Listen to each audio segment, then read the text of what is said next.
Yeah. And I'll continue to kick your ass every time we Oh, well, of course. yeah. Should we ask Yeah, people to grade us? we should. I'll take it easy on you next time though. Who's the winner? The winner of Yeah, the great debate. that'd be great. We didn't like yell and curse at each other enough. No, we wouldn't do that. We love each other, man. We I mean, it's all I thought on it's debates you're supposed to cut each other off and call each other names. all right, we can work on it for next time. Silly Pride and Sistad song, Andrew rapping and Waffles. Together they talk sports and dreams, right behind the scenes. It seems Simbers and White, who the call, who's the greatest, who will fall with this rivalry. Mounted to join the chat, it's time to cheer. Sports and culture all in one. Catch the fire, feel the fun. Andrew, Sistad, glad unite. Philly and Y in the spotlight.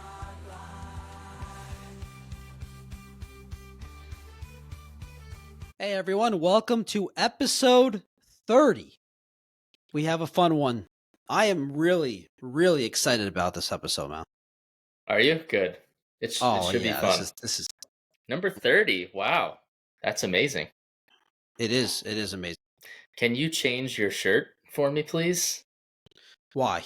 Because 2009 American League champions.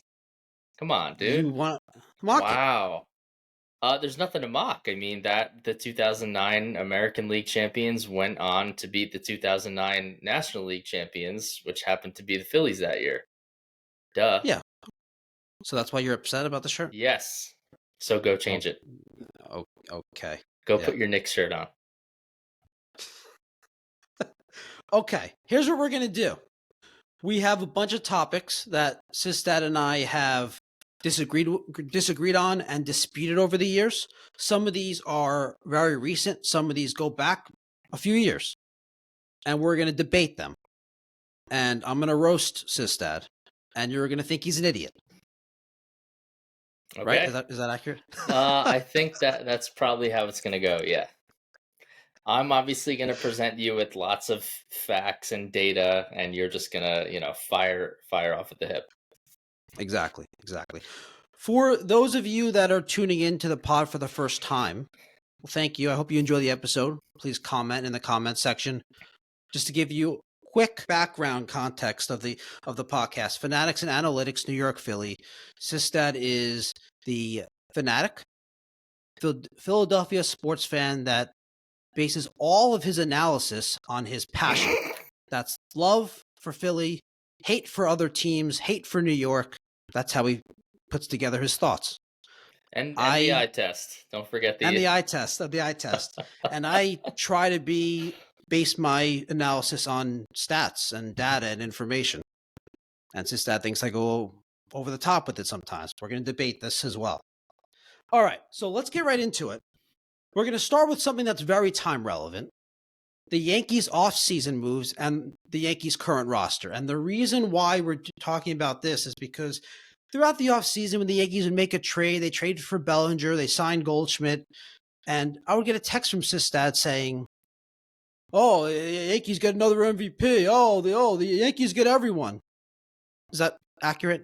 Oh, that's very accurate. Yes.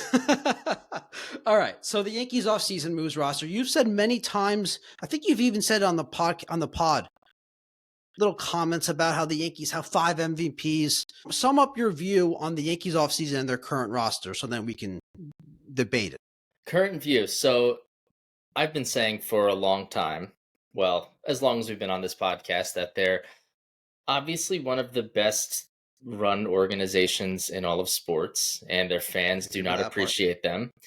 And I agree with that part all too. they do is put together good season after good season, and they're competitive and they're contenders almost every year. And this past year, they made it all the way to the World Series, and a couple of games didn't go their way, and there's a world where they're up 3-2 going back to Los Angeles. So a very good team, and I think, obviously the big move, they lost Soto, but I think that they are markedly better than they were last year. And it's because they go out and they just get all these amazing players, and they acquire guys in trades for for nothing. They don't give up anything. Last year it was Soto. In season it was Jazz Chisholm, who ended up being really good for them, which, who could have saw that coming? Oh, that's right, I did. And then they just go and get Max Fried and Ho Hum, and then they go and get Bellinger, and then they get Goldschmidt, and then they get, who's the other MVP that they got? You just said?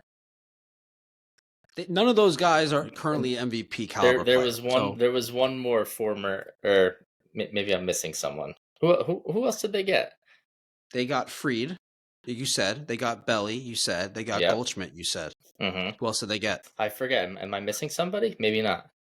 Devin Williams, but Devin Williams isn't an MVP caliber player. He's a reliever. That wasn't it. I don't know who else they got. That's it. Okay, so only 3 MVPs. I mean, I was so, and this is obviously poking a little bit of fun, but Stanton is their 4th MVP on their roster. So Stanton. So who are their MVPs?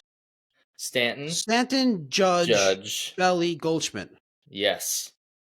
Okay, and this is really where we disagree, because the first part of what you said, that they're a really well-run organization. The fans don't appreciate how well-run they are. 100% I agree. I agree with that. And they put together really good rosters every year. I agree with all that. The problem is when you start saying that they make trades for nothing, which is that's not true. Okay. But we're going to get into that part in a second. And then you say that they have 4 MVPs, which just because someone won an MVP in 2019 is not relevant to 2025, is it? I think that there's some relevance to it. Yeah. How? Well, 2019. We're talking about Cody Bellinger, by the way. He won an MVP in 2019. Right. Yeah. Okay. So what's the relevance? How is it relevant? It's relevant because, listen, if the guy was 39 years old, then yes, I'd be with you. It's probably not super relevant because he's past his prime. But I think being back in a really good organization that's going to, and part of what's going to be a really good lineup, I think that, yeah, he's young enough. And I don't know, why would he not have a good year, I guess, would be my question to you. Oh, okay. Well, a good year is different than an MVP caliber year. Right. Sure. So you believe he's going to play to an MVP level again because he's with a really good team? No. I don't think he's going to play to an MVP level. I don't think he's going to be Aaron Judge. I think he's going to be a very good player for what's going to be a very good team. And I think that so take him off you would say they acquired MVPs. Take him off that list. They didn't acquire an MVP player in Cody Bellinger. You're saying that they acquired a player that had won MVP 5 years ago. Yes, that's what I'm saying. It's a lot different. But he's still a lot different. But he's still a very good player, and they still put together great rosters, and they got Max Fried, and they're probably going to get some other former MVP like mid-season. They're going to trade like their 10th ranked lefty reliever who's playing for the Trenton Thunder right now for God knows who. And they're going to be back in the World Series, man, and you should be happy and celebrate because it's going to be great for you. I don't think it's a certainty, even close to a certainty. I do think they're the best team in the American League going into the season, but hold on a second. Because we're going to do all these baseball previews, and the Yankees episode will be one of them. But there's a reason why they got Cody Bellinger. Me and you kind of went into this. Either I don't know if we were on the phone or texting. But they got Cody Bellinger because they were the only team willing to pay $23 million a year for Cody Bellinger. The Cubs didn't want to pay him because he's not worth that. Teams didn't want to trade for him unless the Cubs ate a lot of the money because he's not worth that. So when you say the Yankees gave up nothing, they gave up nothing in terms of players. They gave up Cody Petit, who's like a 7th starter.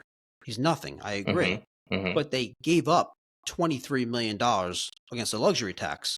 They took on a contract that no one else wanted. That's giving up something. You're giving up your financial flexibility to make other moves. Okay. So $23 million a year he makes, you're saying. So what do you think, if he was a free agent, what do you think his market value would be? Would it be $19 million a year? Would it be $18 million a year? No. How much? No. I don't know exactly. I would say He'd probably be looking at like a 1 year, $12 million contract with opt out, maybe $14 million Oh, with an opt out. I don't think so. I disagree. I think that someone would pay him. You might not pay him more than that, but I think someone would pay him at least $15-16 million a year. So if you're gonna cry that Okay, you have I to agree spend with an that, extra actually. $8 million for somebody, then like you're the Yankees. I No, mean, but are it's not you about kidding? crying that you have to spend the money. I'm a Yankee fan. I'm happy they made the trade. I Good. like the player, You but should it's be. different than saying they didn't give up anything.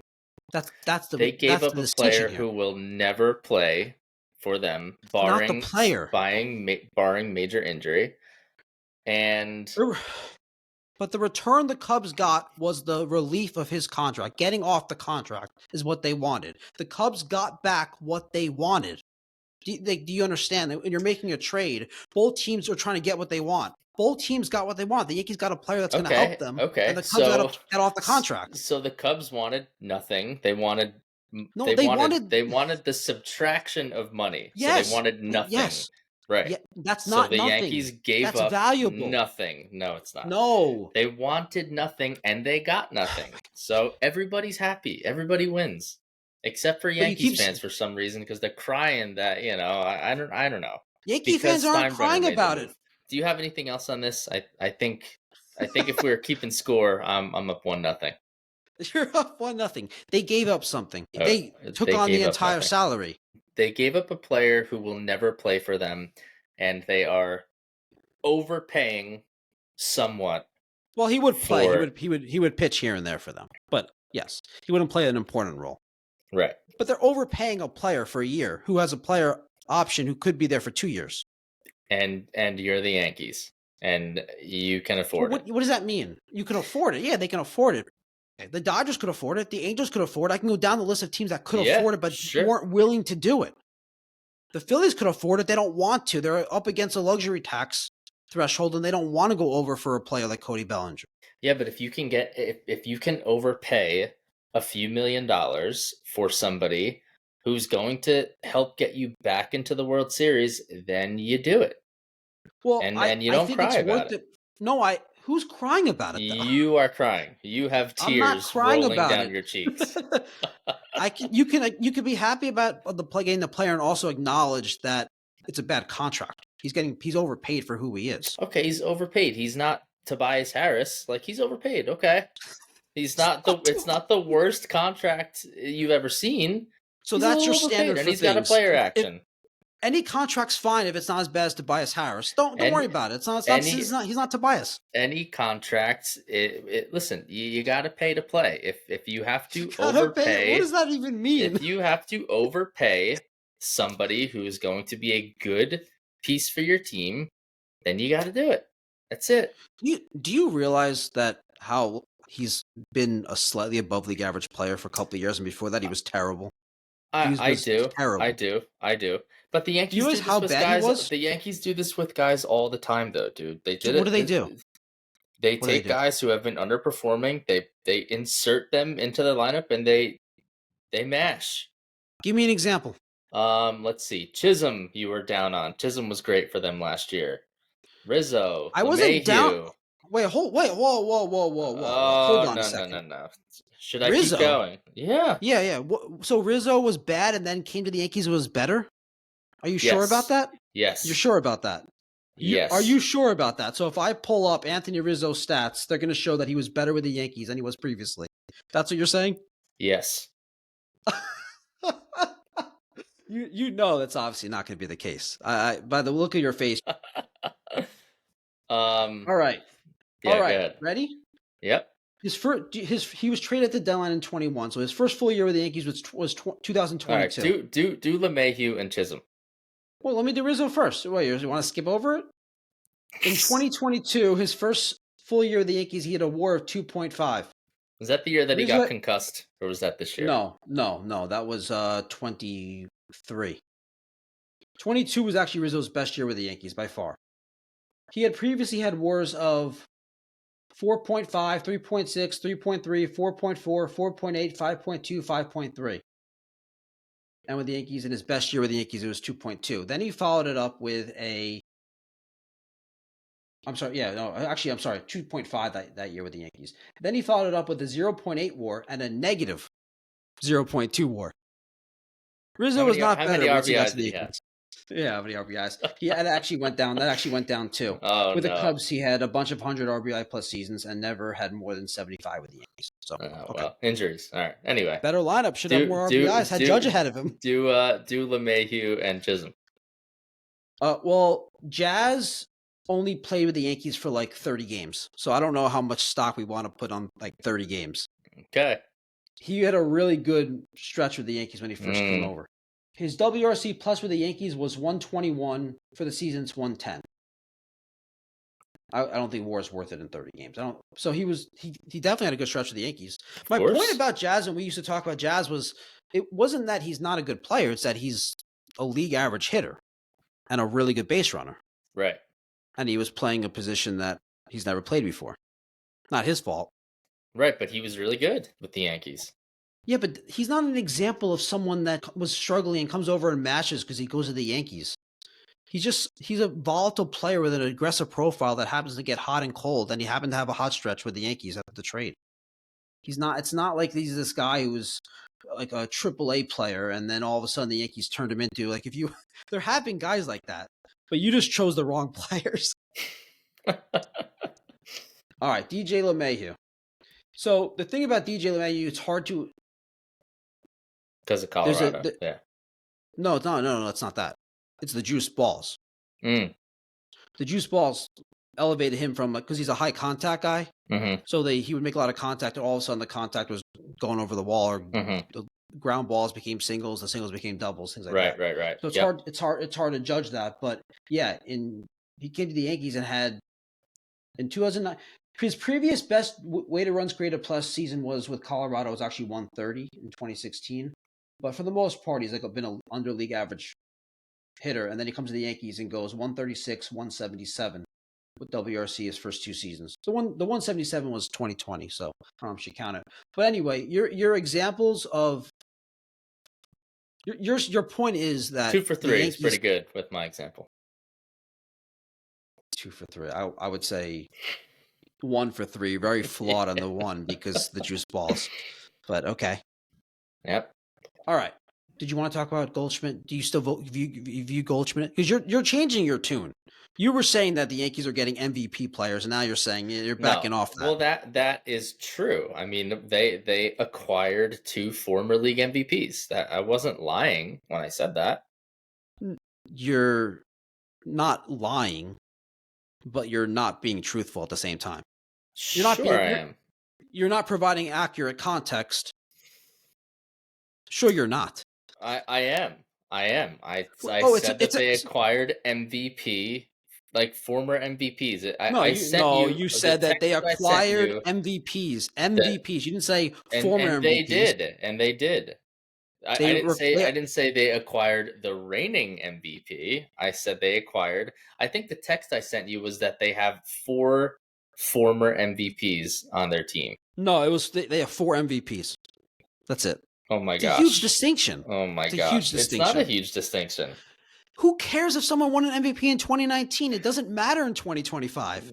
It doesn't matter anymore. Because Bellinger is not the player he was then. He's not even close. He's closer to having years where he had a 47 WRC plus. He was 60% below league average. He's closer to that than he is to his MVP season.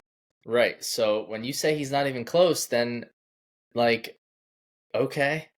He's fine. Not. They didn't. That's why you're not paying him $45 million a year because it's not even close. Any Yankee fan who hopes that they're getting an MVP Bellinger is just not in reality. The hope is that he's a very good player. That he plays a good left field, plays some good center field, and plays first base when he has to, and hits 25 homers and steals 15 bases and puts up a 780 OPS. That's the hope. If that's what you get, and you gave up the guy who's never going to pitch, and you paid an extra $6 million a year for him, and you're in the World Series, then be happy. That's all. No, of course. Okay. But there's a reason Good. why no one else was willing to do that, take on the contract, because it's not a good contract. It's a bad The contract. reason is because the Cubs just would only trade him to the Yankees because they're the Yankees, and they got the memo that just give the Yankees whatever they want for, it doesn't matter what they give you back. Just give him to them. You also said something that the Yankees we made a little The Lakers little, with you're Luka, little, just give Luka to the Lakers. Yeah, just here you go, just take him. But Yeah, I'm in just agreement take with you on that Bellinger. trade. Okay. I agree about the Luka It's trade. the same concept for the Yankees. It's not the same It's the same thing. concept Yes, at it all. is. So you're saying now you're comparing Luka, what he is in the NBA, to No, what Bellinger is? I'm saying the concept of them always getting all the players for very little. But who? That's not okay. Very Okay, let's get into that. little. Let's get into that. Hold on. You made it one of your little, little sneaky anti-hate Yankees comments. The Yankees got Juan Soto for nothing. They did. Who And was they in went that to the trade? World Series with him. Do you know who was in the trade? Some pitcher. I forget his name. Mike something. You don't know who was in the trade. You don't really know anything about the guys. What's in the his trade, name? right? It's Mike something. It's Michael King. Michael King. There you go. You don't know who. You agree. You don't really know who the guys that were in that trade. He's right? a good pitcher. You're not answering the question. Do I know? No. I don't watch San Diego Padres baseball. Or happen to look into any stats when a trade happens. No. Okay, so you don't watch the players. You don't look up stats. But I know who Juan Soto is. But you know that they got him for nothing. That's right. I know who Juan Soto is. I know you got to give up a hell of a lot more than Michael King to get Soto for a season. Yeah, so you saying the name like that, you take that as an indication that he's not enough. Now, where would he have fit into the rotation or the bullpen this year? He's a starting pitcher. Yeah, so where would he have fit? For the past season or for this coming season? For 2024. American League champions. For the Yankees? Yes. He would have been their second best starter from start to finish because Luis Gil fell off. Yeah. Right. Yeah, Michael King was like 5th in Cy Young voting. Man, he must be really good. He's really good. And they got other prospects. They got a prospect, Drew Thorpe, that helped them acquire Dylan Cease. So the Padres got a lot of value, and they got a pretty good year from Kyle Higashioka. Higgy. Oh, you're so funny. All right, you ready to move on? Sure. What do we have next? All right, we have. Oh, this is a good one. Oh God. This goes back many years. This is really peak quintessential sports debate. Yeah, while we were in the car driving around selling stuff. Okay. Kevin Durant. Oh my God. Decides to sign with the Golden State Warriors, a team that had already won a championship, a team that had Steph Curry, Klay Thompson, Draymond Green, the peak of the. Well, I guess he went there and kind of made it the peak of the dynasty, but they had it in place. And you, among with many others, were very unhappy with Kevin Durant. How could he go to the team that beat him? All right, so what's your take on this again? It's been so long. I don't even remember. My take is that it's the lamest thing that I've ever seen from a superstar athlete. It goes against everything that competition and competitive sports stand for at the highest level. And it was for so many reasons. Like, the Warriors were obviously already a great team. They had already won the title. The next year they had broken the record for wins in a single season. And Kevin Durant just walks right in. And from the second that it happened, like, you just knew that no one else was winning the championship for the foreseeable future. And lo and behold, that's what ended up happening. They would have won 3 in a row if he didn't get hurt, if him and Klay didn't get hurt in 2019. Now, okay. The biggest reason why it was lame is because, if you're arguably the second or third best player in the world at that time, I'd say at you the time, don't go probably. join the best team assembled in the NBA. Like, you just don't. And what would be acceptable? The third best team, the fourth best team? What's acceptable? No. Here's the thing: you already had a really good team in Oklahoma City, and Yes, I know you think this is like nuts, but like the fact that they beat you in the playoffs and knocked you out after you had a 3-1 lead on them, like that is the corniest shit any star athlete has ever done. They just beat you. And before you like they just beat you and you were this close to beating them and they're the best team in the world and you almost did it. And instead of like regrouping and retooling and giving your GM the chance to try to make another run at it, you instead just tilt the scale, that the scales of power in the NBA all the way to Golden State, and nobody had a chance for this foreseeable future. And I know what Is you're that gonna his? say. Last thing, like. You know what I'm gonna say? Well, I don't think you do. here's the argument that everybody says is, oh, if you had an opportunity to join a better company, it's like, Hold on a what second. kind of lose? No, hold Why on. That are is you comparing to other loser. people? I'm not gonna say that. That is loser shit. I would know. He wanted to be happy. It's like sports, competitive professional sports are not like you and I going to prospect and sell windows. I agree with like you on this. I it's wouldn't just say not. this. They're I agree. It's competitive. not. They should be competitive. You were already in you're making the same amount of money like in each spot because you got a max deal from each team. And it's the worst. It was the worst thing for the NBA. It was awful. And I'm glad Okay. it's over. Obviously, nobody like still really, you know, I know you're not one for legacy talk, but he's not going to be highly regarded Yeah. Who cares what as people think? history. That's what I say. Okay. I don't think he Hold cares. on. Can I answer that? Obviously, he does. Because Does he? are you kidding? You're No. joking, Does right? he? This is a No, I'm guy not that joking. made burner accounts on Twitter to argue with teenagers about leave KD alone. He didn't like he got caught using a burner account to argue with teenagers on Twitter. So obviously he cares what people think. That's a little And bit that different. is lame. That's That absurd. is lame. It's absurd. And you know Well, what? that part I agree with you. I've grown to kind of like Kevin Durant over the years here because I actually like how like the His shit that he play talks style. to people on Twitter. Well, his play style is amazing. I've always loved watching him play, which is another reason why it was so disappointing to see him playing Golden State. But I actually like how he like goes back and forth on Twitter and he calls NBA fans like weird. He says like, man, like you people don't. All NBA fans do is they like to complain about how much they hate the NBA, and it's weird. Like I like that he says stuff like that, but before he did that, he was hiding behind burner accounts, Okay, saying, hold on. You don't know." It's like You're getting into that's something I lame, don't dude. want to debate, though. I don't want to debate the burner account. I Well, don't want you to. just mentioned legacy and who cares, so I was just saying that Okay, all right, because okay. So maybe obviously he did. I think it's a little bit different caring about your legacy and caring that people are just destroying you that don't even know you and feel and the urge to like push back on them. I don't think it's the same. But anyway, so it seems like the thing that bothers you the most about him going to Golden State is that it made it so it made the league not fun. Like we knew the Warriors were champions. There was Yes, it hurt the integrity of the game in terms of competition, of course. right? That okay. Yes. How much responsibility should an individual player take on in regards to competition for the league? Should that be on an individual player to decide if I do this, it's bad for the league? We're going to be too good. Like, is that really fair to put on a player?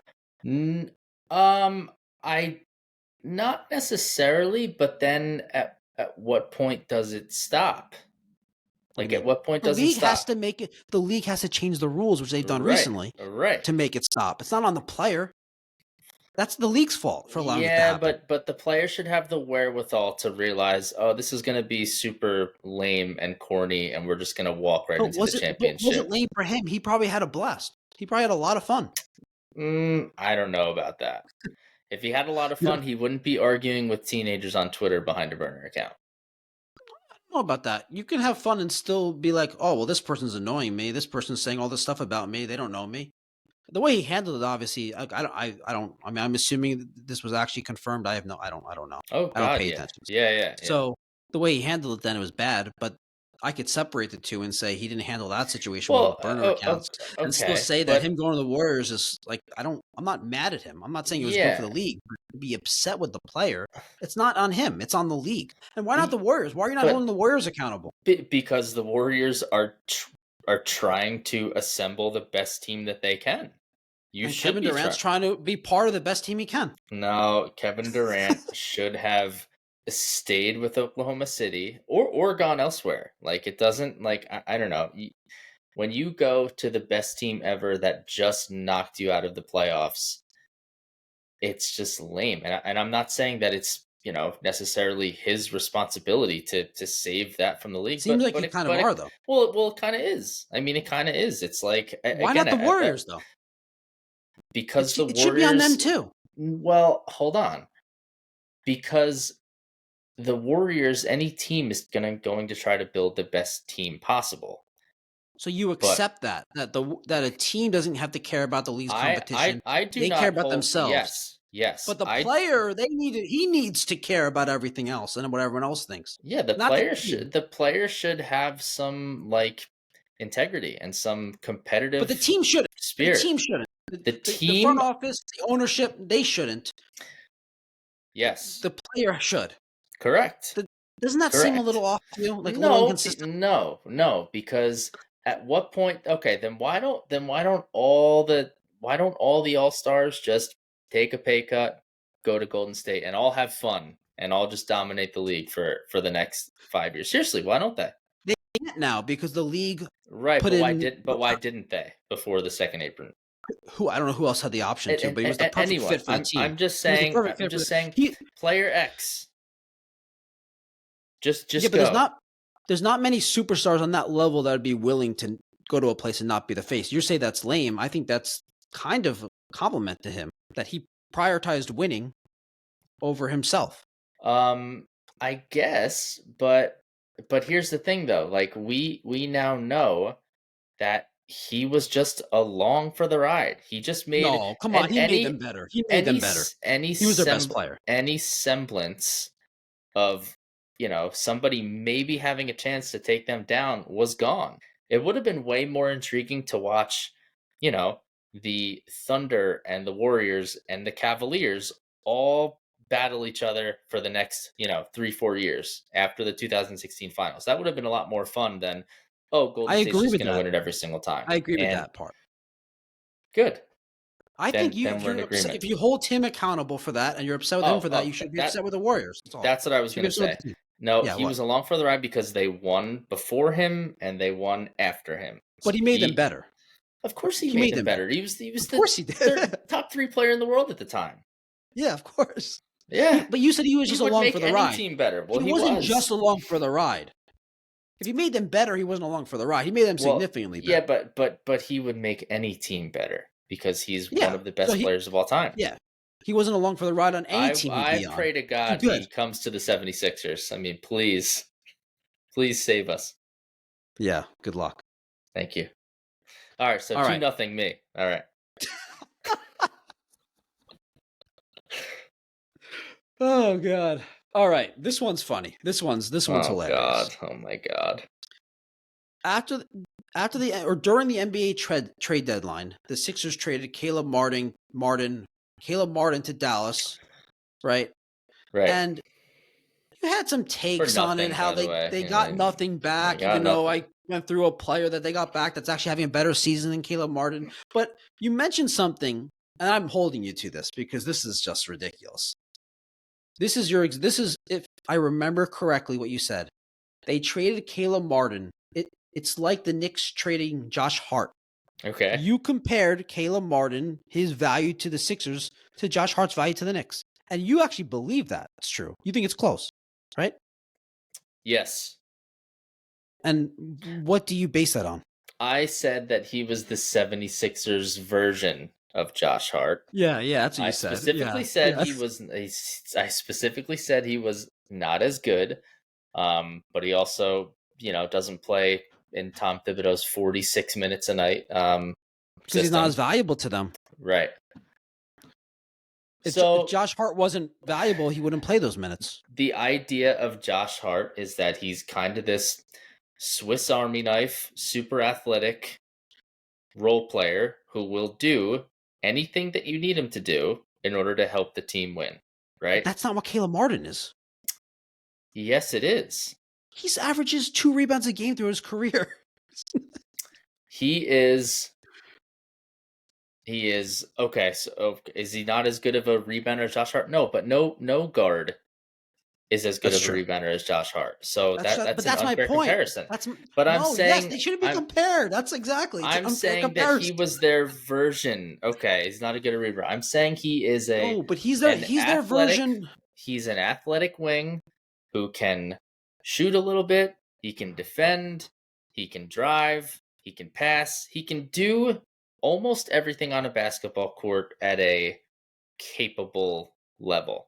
Yeah, I agree with He's that. not deficient in one particular thing, right? But that's not who Josh Hart is. He's not a George Niang who's a good shooter, but he's super slow and he can't really do anything except for shoot threes. Yeah, He can't defend. Okay. He can't pass. He is an athletic wing who is a good defender, who is a decent shooter, who can bring the ball up the court when you need him to, who can just do all of the little things that positively impacts a basketball team. So when I say he's the Sixers version of Josh Hart, that's what I mean. I wasn't saying he was as good as Josh Hart, but I'm saying that That's the not what Josh Hart. idea of him Yeah, but you're as misunderstanding. You're the not again Swiss understanding. Army knife guy who does everything, and maybe he's not as good a rebounder, but He's not good. He's not close to as good as anything except 3-point shooting. He's better. You're misunderstanding or misdiagnosing. I didn't say Josh he Hart's was as good. role, but you don't even his role. You're misunderstanding his role. You think he's just some like role player, like helps the team, does He little is. things. He's so much more than that. That's what I'm trying to get at. He's so much more than that. Oh, you're just he's a not homer, just some dude. little piece. Wow, you are smitten by the Knicks, and any comparison, you just can't handle, dude. It's okay. You're comparing basically an end of the rotation player with a top 50 player this year. That's really what you're doing. It's not. They're not. Hart is not just some. I mean, he's Swiss Army in terms of he does a lot of different things to help the team, but he's not this little role player who's just impacting here and there. I'm going to give you some numbers on Josh Hart. I guarantee you. I'm assuming you probably have watched Josh Hart play about 10 minutes all season. Okay. Am I right? You probably have never looked at probably more Josh than Hart's stats. You No, probably I haven't don't looked have at his time for that. stats at once. No, You don't have time for that. Okay. 15 points a game, 10 rebounds, 5 assists. You know what Caleb Martin's averaging? Caleb Martin's been very hurt all year. Very, very Okay. hurt. So Okay. Josh Hart plays through injuries. Caleb Martin, 9 points, Nobody's 9 tougher points, than Josh 4 Hart. rebounds, 2 assists. Nobody's tougher than Josh Hart. He plays through injuries. Come on, dude. I mean, he's played if you look at his seasons, he plays a lot of games. He plays a lot of minutes. But is he playing through There's injury? value in that. There's value in I'm not playing. saying there's not value in that, but Okay. you just said There's he's value in playing playing through crazy. injury to make him seem like he's tougher. You that was are I wasn't making smitten by the Knicks. Oh my I wasn't making him god! seem Look at you. Oh my god. The You point are wasn't that giddy he's tougher. talking about Yeah. Josh Hart, dude. The point wasn't that he's tougher. The point was that he plays more. My guy's That's tougher value. than your guy. I'm not. Yeah, okay. I'm right. But I'm just saying you're bringing up numbers in a season that he's been very injured. That's all. So perhaps they're a little Okay. skewed. Is all I'm saying. So I won't bring up Caleb Martin's numbers. I'll bring up more of Josh Hart's numbers to show how Okay. important he is, his usages. And tough. He's 13th in total rebounds, 16th in rebounds per game, I said he's 18th a in great total rebounder. assists, 18th in total assists, That's great. 28th in assists per game, 15th in field goal percentage, 6th in 2-point field goal percentage, and all the other guys that are in the top 10 are all like rim running centers, like Jared Allen. That's great. All right. He's third in minutes played because he's tough. That's right.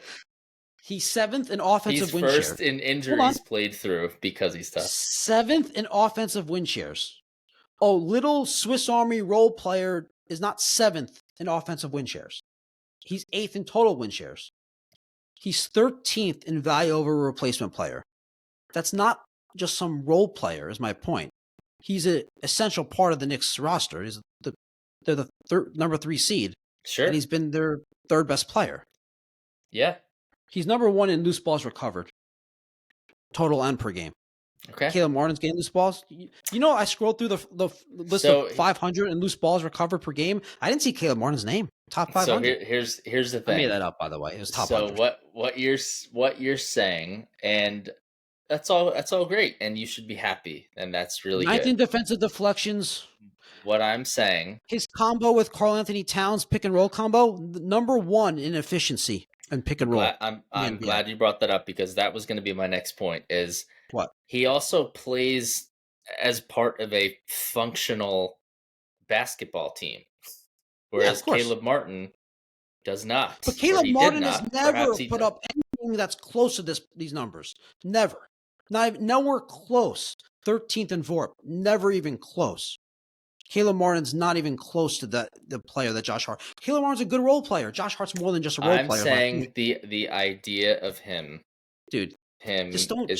Just take it back. Just take it back. No. Just take it back. I'm not going to take it back. Okay. No. It's the idea.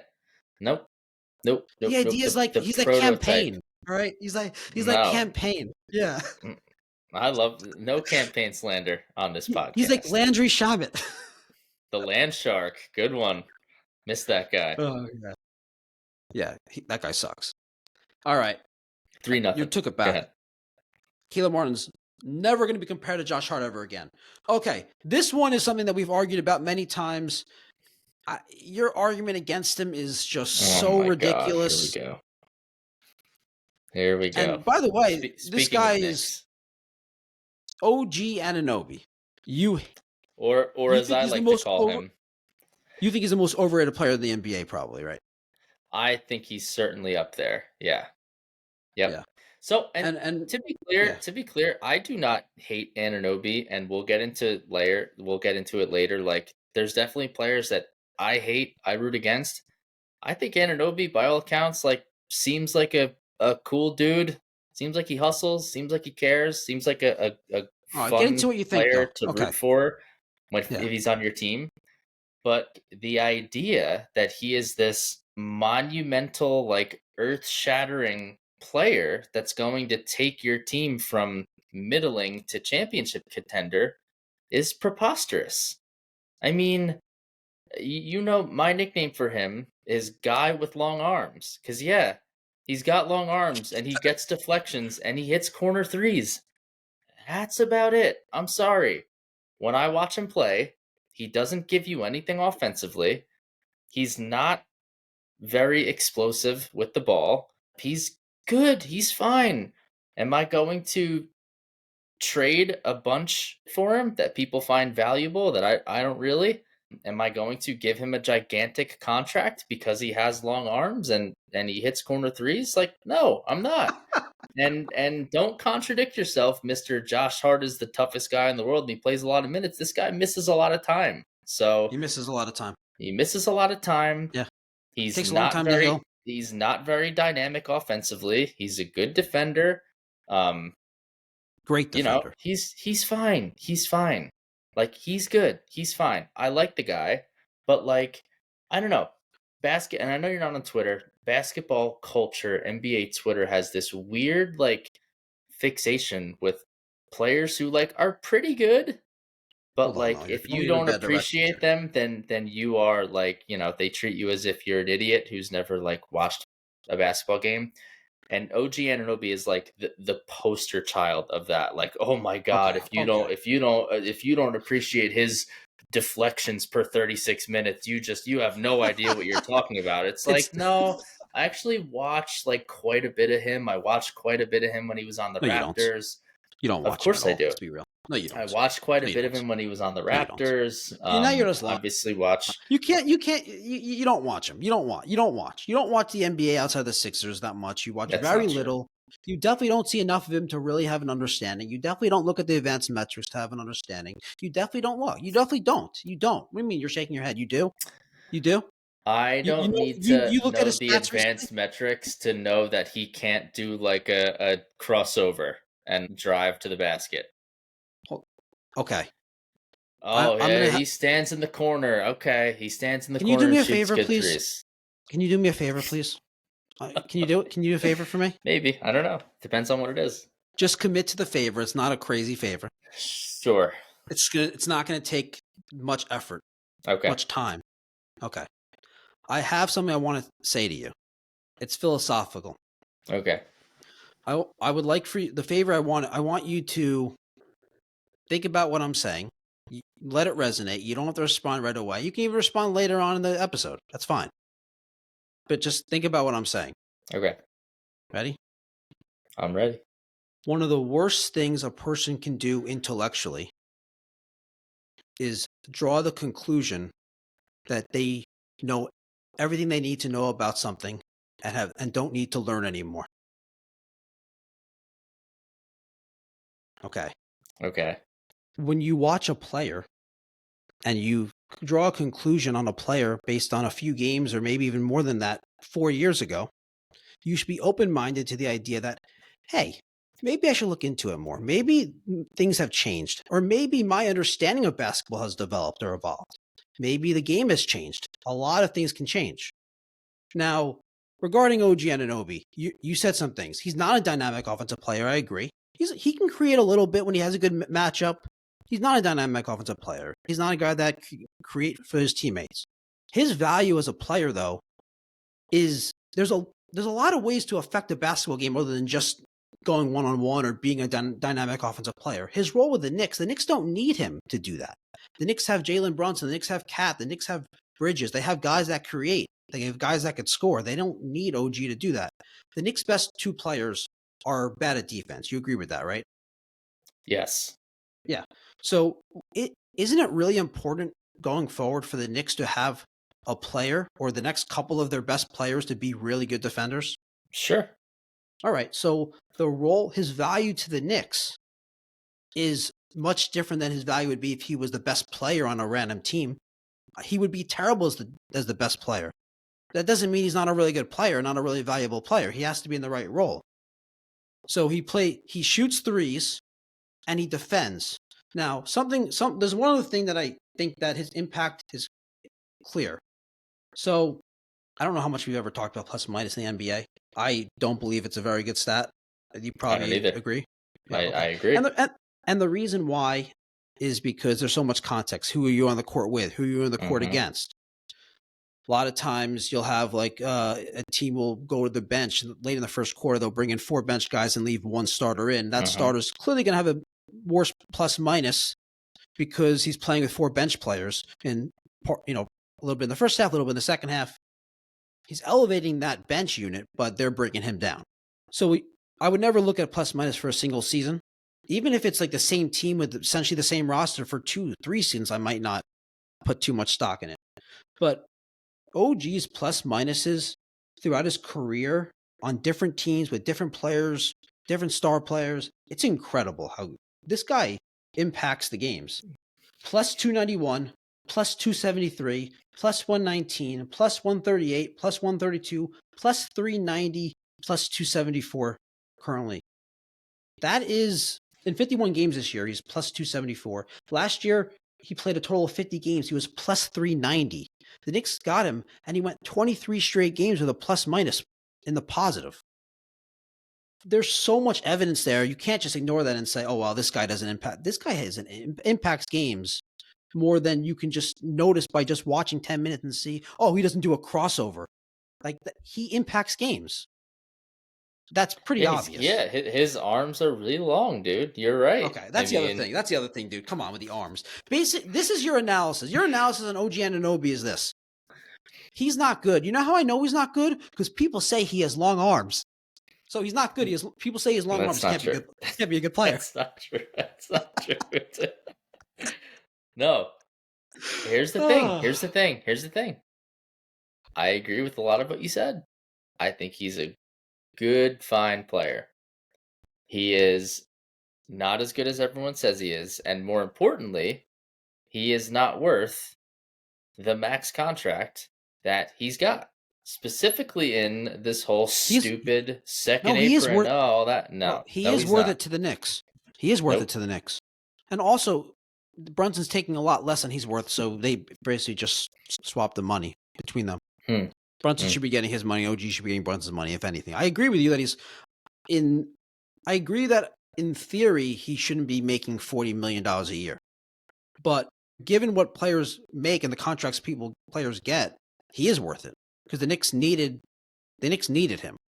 There was some risk to it because of the injuries. In no more world than should not he the be getting more money than Josh Hart, in my opinion. I see what I'm you serious. did there. No, I'm not even making a joke. He OG, is he's making what the second most money on the team right now, and that to me is Cats first and then OG, and that to me is ridiculous. But that's he should be making the fourth most money on the team max.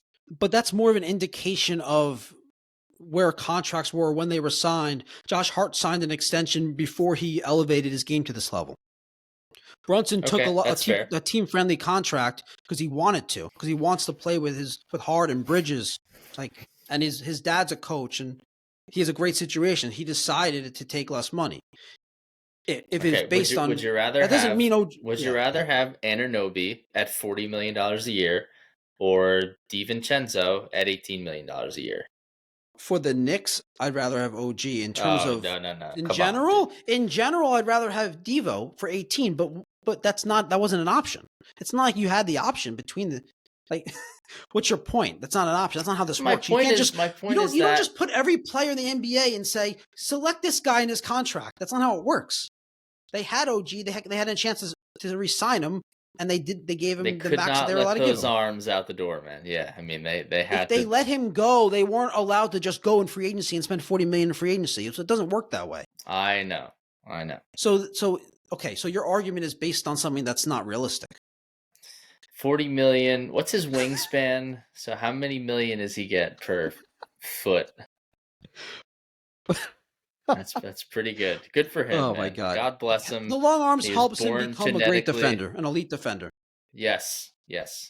Deflections per 36. Have I ever once in my analysis of OG said, "Oh, he has long arms"? No. Why but it's not you that talking to me. Oh, I'm not arguing because this is the discourse. We're having a debate about a player, and you're debating people on Twitter. I'm debating you. Well, the debate was that I think he's super overrated, and I'm telling you why. I'm telling you what I hear from people. And then I watched Jason Tatum blow by him yesterday. My God, those long arms didn't really help against Tatum much. So we'll see. You saw that? You were watching, or you saw a highlight clip or something? I saw some highlights. Yeah. Yeah. You saw the highlights. That's how you know OG is not capable of guarding. That's right. Jason Tatum. You saw a highlight when Tatum dunked on him. Okay, what do we have next? This is a good one. Oh boy, are you ready for this one? I'm ready. Oh no. All right. There's really. We're already an hour in, taking man. a long We're gonna time. have to do a part one and part two. We might have to hurry this up a little bit. NBA. Let me give you two options. Let's do one of these two because we're low on time. NBA draft pick value, or backup second string players, number 2 wide receivers can't be good. Your whole theory on that? Yeah, let's do some NFL because I feel like we've been pretty NBA heavy here. A lot of NBA stuff. Yeah. Okay. So but this is across all sports. You have this theory where typically if a guy's he's a backup point guard, or he's a number 2 wide receiver, or he's the number 2 corner. Backup running back's a big one. Like you can't accept that a backup running back could be good. I remember years ago I was telling you that Tony Pollard's actually better than Zeke. God, I remember that one. Yeah. Which at the time he was. He was better. No, he was not. Yes, he was. No, he was not. So, dude, you're crazy. Anyway, go ahead. He's better than Zeke now, isn't he? Well, that's not saying much. Oh, Zeke's been bad for a few years now. Anyway, yeah. So your theory has always been if a guy's a backup on a team or he's a second string, this is really true with receivers more than anything. You give no respect to a receiver that's a second receiver on a team. Right. That's right. That's not true. Right. There are a few exceptions to this rule. But But for the there used to most not be part, any exceptions. The last couple of years, no, you've no, kind no, of come no. down a little bit. There's Yes, always yes, been yes, yes. there's always been a few. It's not much. There's probably, I don't know, 5 or 6 like teams with an actual good number 2 receiver. Who? I think Other than the Eagles, we know you're the Eagles. They have the best receiving core in the history of the NFL. Other than the that's right. Eagles, That's right. I think the Tampa Bay Buccaneers have a very good number 2 receiver. Godwin, Yep. God, I feel like football. I can't even the think about. Bengals, What'd you say? the Bengals. No, God, no, Oh, no. you don't think T Higgins is good? No, I do not. And this is the one this is the thing that started our fight originally a couple of years ago. It was T Higgins. Yes, I think the I remember Lions that. have a very good number 2 receiver. I think Jameson Williams is really good. I think the Rams have a pretty good number 2 receiver, although he'll be their number 1 this year. Which one's their number 2? Nakua. I thought you think he sucks. I don't think he sucks. I just think he was overrated. People talk about him like he's AJ Brown and Jamar Chase, and he's just not. So You said you weren't afraid of him at all. no, I wasn't. Okay, so you don't really think he's good. I think he's good. I just think he's overrated. But the big one is T Higgins. I mean, my God, people, people. It's sometimes it's just not that hard. Like T Higgins, he might as well have guy who plays opposite Jamar Chase on the back of his jersey because like he's fine, he's good, like okay, he's fine. And if you own him in fantasy, yeah, he's probably put up some decent fantasy football numbers for you. But like, you know who else put up decent fantasy football numbers when T Higgins went down? Tyler Boyd, that guy who sucks. Like he does pretty well just because Chase has drawn so much of the attention over there. And if people try to come at you with Jalen Waddle for a couple years, like, are you kidding me? This guy. Oh my God. Oh, Jalen Waddle's fast and he went to Alabama, so he must be good. Like, no, sorry, he's fine. Again, these people are all fine. Like they're fine. But when it comes to like game planning and like watching the games, there's nothing any of these receivers do that make you think that they're any good. Ayuk is another one. I don't know if you'd Yeah, but you consider don't him actually. the number 1 or 2, but Ayuk is very good.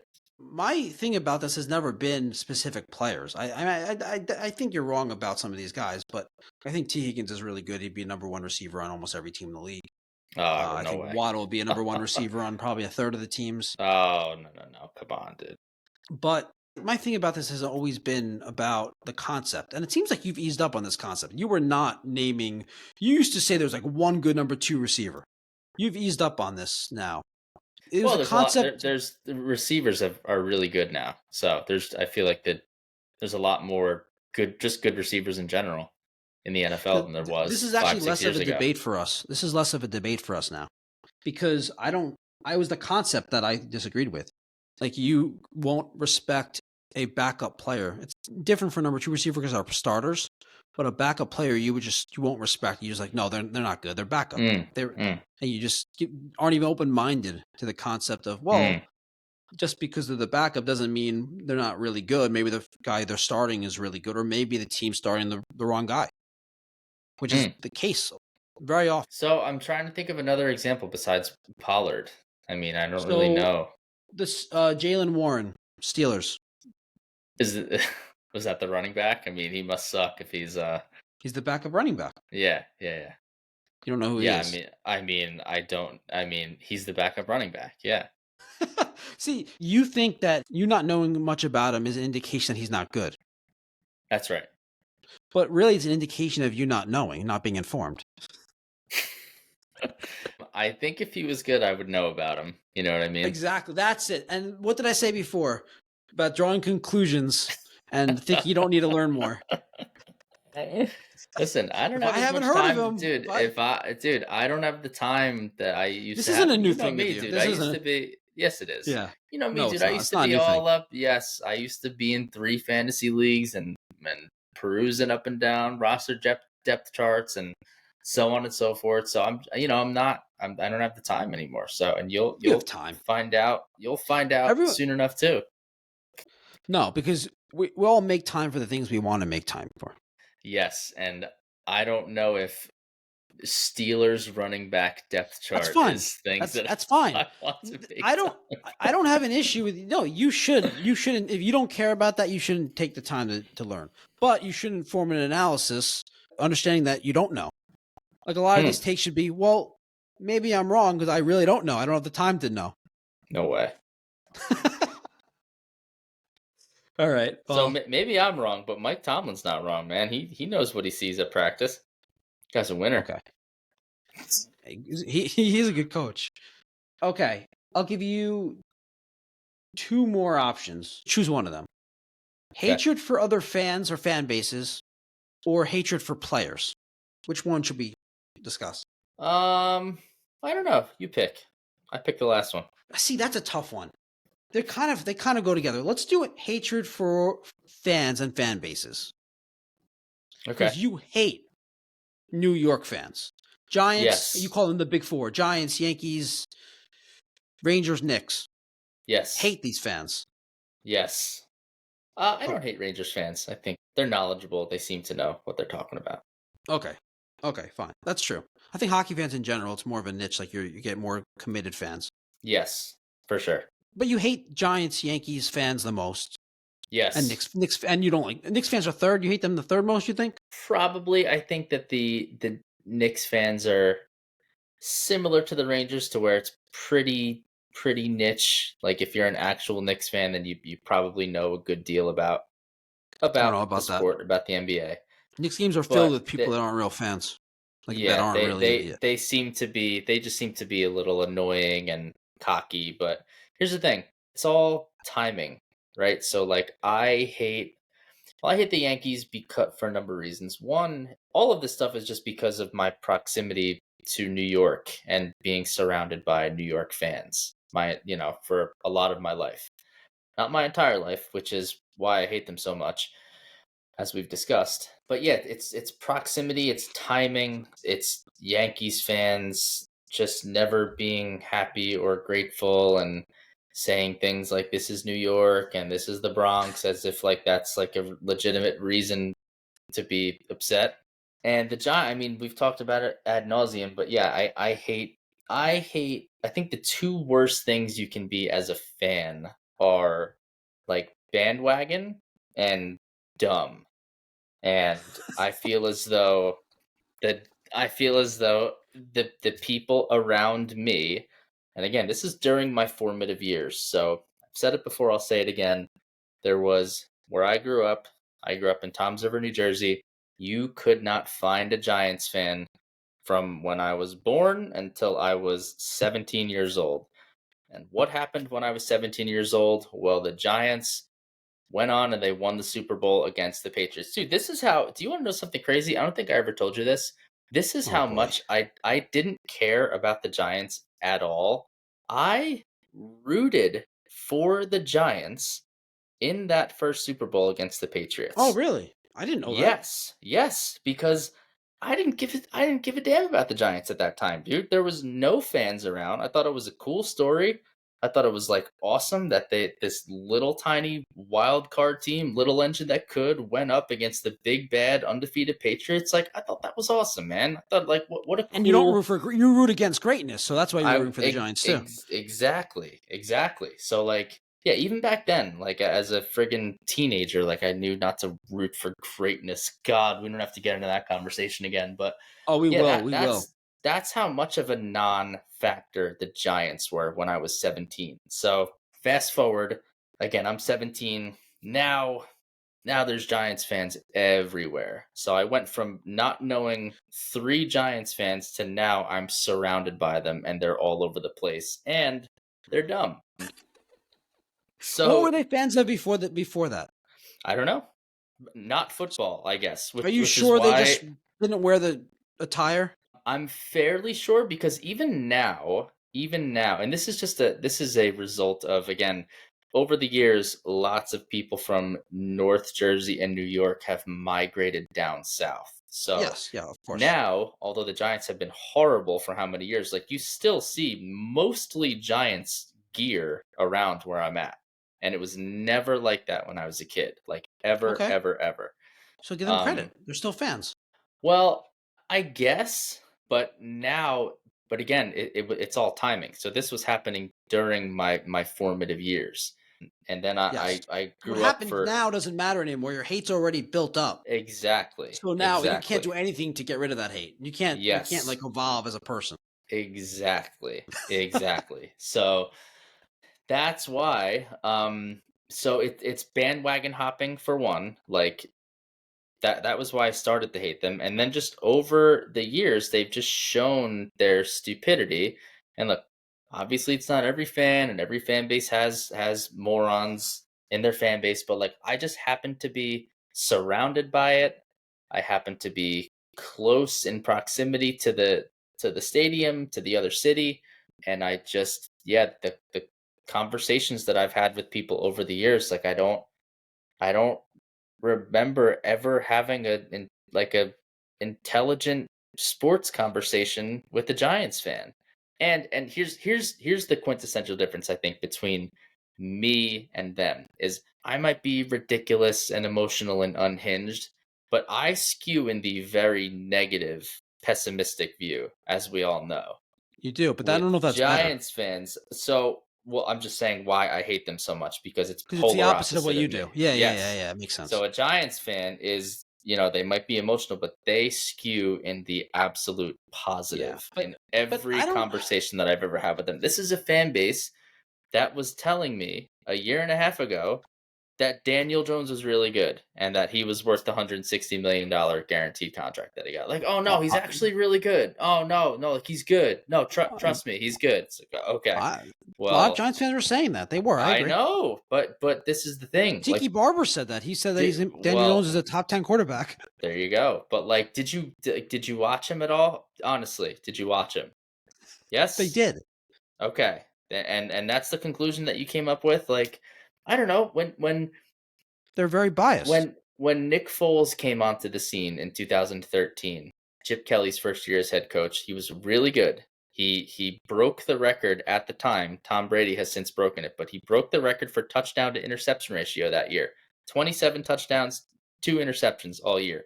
Great year. And Eagles fans like no Eagles fans were beating the drum for Nick Foles. They were like, I don't know, this guy's playing pretty well. Like he's got a decent arm, but they weren't like, oh my God, let's give this guy $45 million a year and he's amazing and he's the best. And it's like they were like, all right, this guy's kind of accurate. Like he's probably not like the long-term solution, but whatever. This is fun. We're winning games. Let's try to win in the playoffs, was the Oh, you're going attitude of off on a Philadelphia. tangent about I don't Yeah. even know what you're talking about right now. Well, So you got me started, dude. So this I got is you your started. fault. Well, here's the thing. This topic, I don't want you. I wouldn't want you to change at all.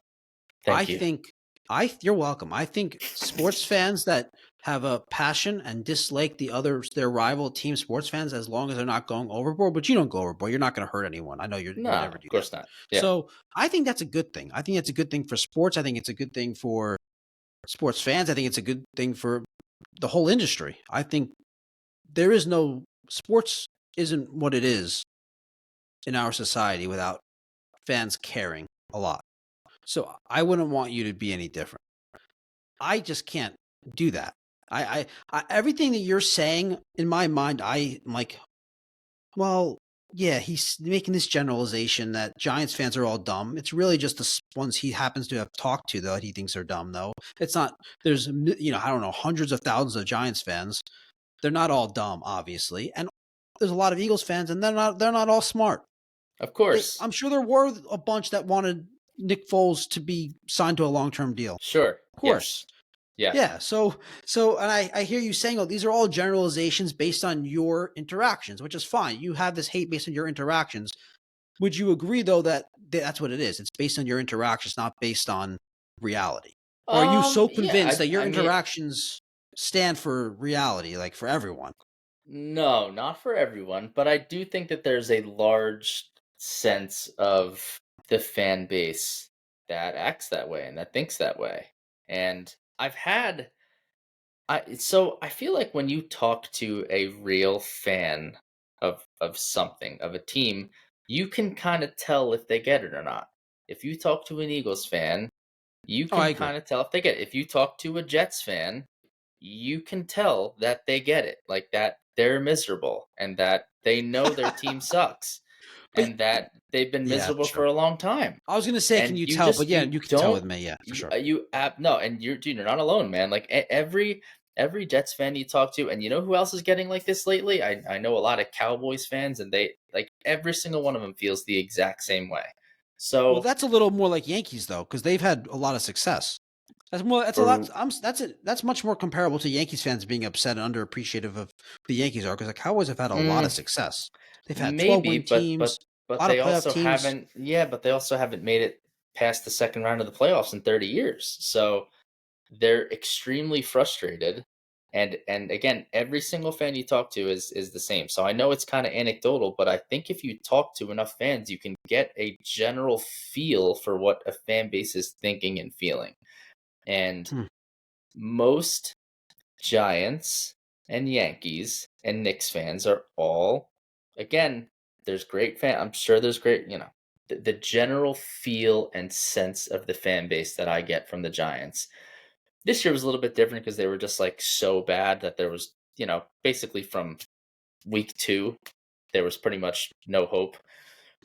But like, yeah, I mean the 2022 season, like they all, again, they were pounding their chests ready to come to Philadelphia saying that the best player in the entire game was going to be Dexter Lawrence, and that it's just like, I don't know, did you watch like all these one score games that they eked out all year, like they got super lucky winning? And did you watch the Eagles like dominate everybody all year? And like I don't know, it's the delusional hope is maddening to me. But I think that's a lot of sports fans. Like that's not subject. That's not subject to a certain team's fans. It's Again, subject to if just this is a if you talk personality to type. if you talk to a Cowboys fan, I A would be willing Cowboys. to bet I'd be willing to bet that they are extremely frustrated and I they are agree. They not probably are. super excited That doesn't mean for, okay. but Yeah, that's you're how right. it's been for the past few years now. Past few years Okay. they've felt that way. Okay.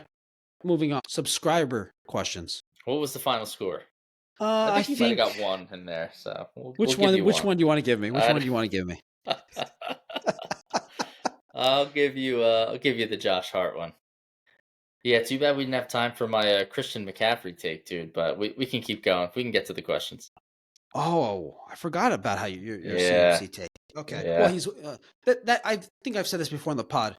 White athletes, especially in NFL or NBA, Sistad doesn't unless they're European in the NBA, then that's okay. But that's right. otherwise, a That's white right. American in the NBA, in the NFL, no, get out of here. Quarterback and offensive line's fine, but a skill position, a white guy, come on. Cooper DeJean's making a case for himself. Well, of course, if it's an Eagles player, That's you're right. always a That's right. little. There could be an exception there. That's right. Okay. Subscriber questions at Mike J715. It's easier to swallow as a fan for one team to dominate for years to come instead of multiple teams getting their shot at glory. Sistad on wanting the Celtics to win again. Where was this take on the Chiefs winning? Great question. So that's a quote of yours from last episode. I don't know if it's the exact quote, but that's what he wrote. Okay. So I see the connection. I'm glad that someone is paying that close attention to my ridiculous takes. I love it. That's great.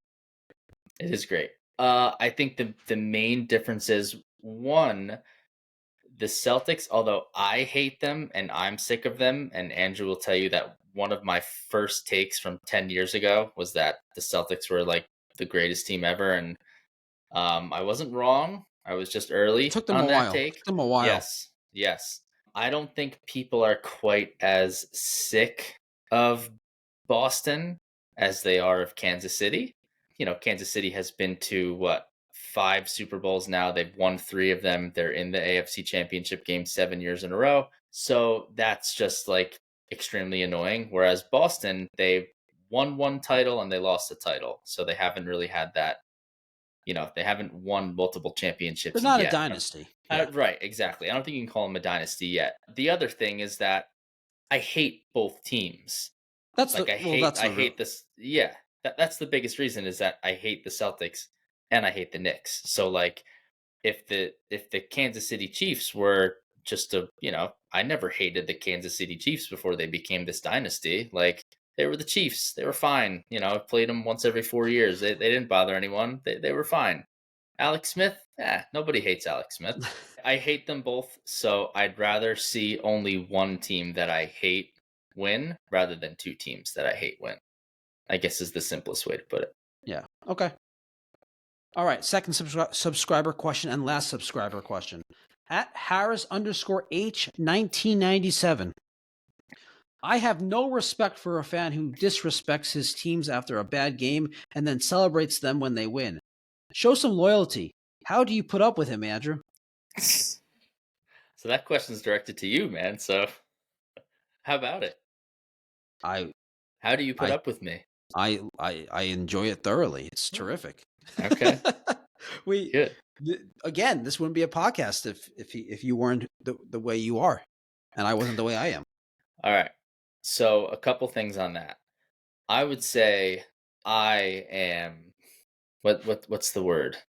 Crazy. I think if there's one thing you can say about me as a fan, it's that I'm One. loyal. So Oh, I agree with that. yeah. So and Yeah, but I can the understand why someone would say you being so critical is not very, very loyal. I don't view it yes. that way, but I can understand So why someone would say that. so hold on though. Here's the key. Interesting way that he put it, and this damn Buccaneers game is going to haunt me for the rest of my life. I swear to God. It It's wasn't not the game. just so here's the thing. It wasn't just one game. And I will die on this hill. I will say it as many times as I need to say it, is that they were coming off of the worst collapse in NFL history. They lost 7 of their last 8 games, a lot of them to very bad opponents, and a lot of them in very similar fashion. Some of them they got a lead and just couldn't hold on. Some of them they just got the doors blown off of them. They let the worst team in the league. The Cardinals just Cardinals did not punt once when they came to Philadelphia in late December last year. Eagles had everything to play for. The Cardinals did not punt once. Cardinals were like 3-14 last year.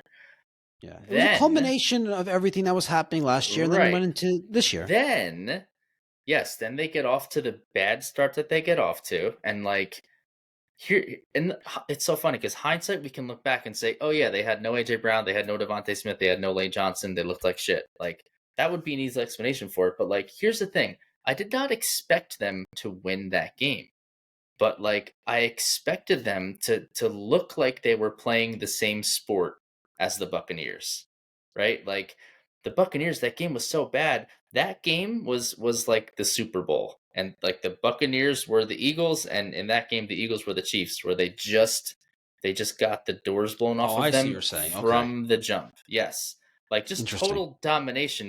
Where it looked like they weren't even playing the same sport. It's like, what is going on? It was 24-0 at halftime. I think my brother said last week, like the Eagles had 5 yards of offense at halftime, and the game was over. And it's like, just I don't know. Can you put up 60 yards of offense in a half? Can you? Are Can you you even not? answering the question right now? What are you talking about? I'm giving the context to it. That's why. So it's not that I was being disrespectful because they had a bad game. Like I was emoting and showing immense frustration because of a culmination of what had seemingly continued from the previous season, the start of the next season, and then just that horrible mess of a game. So okay, so your answer is that it's okay to disrespect the team if there's multiple bad games. yes. Okay. All right. And if it gives you like that emotion, like triggers the emotional, negative emotions from the previous season. So, right. So that's part of it. Like what the way they played, the mistakes they were making, it made you think of, oh, this is exactly what happened last season. Exactly. Like to Okay. give you so the only other game that they lost this year after that one was the Washington game. And that was a weird game, and had we did a podcast, I would have had a much more like grounded reaction. Just said, that really sucked. There was a lot of weird stuff that happened in that game. They're still in a really good spot. Like, whatever. On to the next one. Hurts got injured. Blah blah blah blah blah.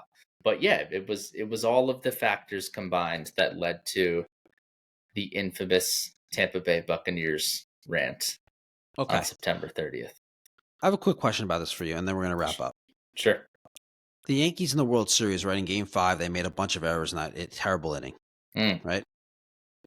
So as a Yankee fan, maybe that would stick with maybe in my mind. So if I'm watching this season opener, and they make an error in the first inning, should I be really mad and upset and say the season's over? Yes. Kind of the same thing. No. A little bit of extreme analogy. How many baseball games would 8 NFL games equate to? 8. Where'd you get 8? Because they lost 7 of their last season. 8. Right. Yeah, but the World Series has more impact on a fan's emotions than just right. But I'm saying that the stretch, the length of the duration of bad football being played. Well, I think for the percentage of the season, the Yankees' bad defense was a part of the whole season. It wasn't just one bad game. The Yankees had one of the worst. I think it was like the second worst defense in baseball last year. And they still made the World Series. How about that? They still made the World Series. All right. Anything else we should debate? I don't think so. Did we leave a few off? It's hard to remember over the years. We've had to disagree on more than this. We'll come up. I know with you said some, CMC. This was last kind of last minute. So we'll come up with stuff. We could do a friggin' quarterly hot take debate, man. You know. Yeah. And I'll continue to kick your ass every time we. Oh well, of course. Yeah. Should we ask people to grade us? We should. I'll take it easy on you next time, though. You know? Yeah, take it easy on me next time. Everyone, comment or message on Instagram and tell us who won. Who's the winner? The winner of the great debate. That'd be great. We didn't like yell and curse at each other enough. No, we wouldn't do that. We love each other, man. We you know, it's all. I thought on debates you're supposed to cut each other off and call each other names. All right, we can work on it for next time. Everyone, thanks for listening. Thanks for tuning in. Please give us a like, subscribe. We'll see you next time. Philly pride and Sistad soul. Andrew rapping and wild bulls. Together they talk sports and dreams. Right behind the scenes. It seems. Fingers and wide. Who to call? Who's the greatest? Who will fall with this rivalry? Loud and clear. Join the chat. It's time to cheer. Sports and culture all in one. Catch the fire, feel the fun. Andrew, Sistad, Brad unite. Philly and Y in the spot.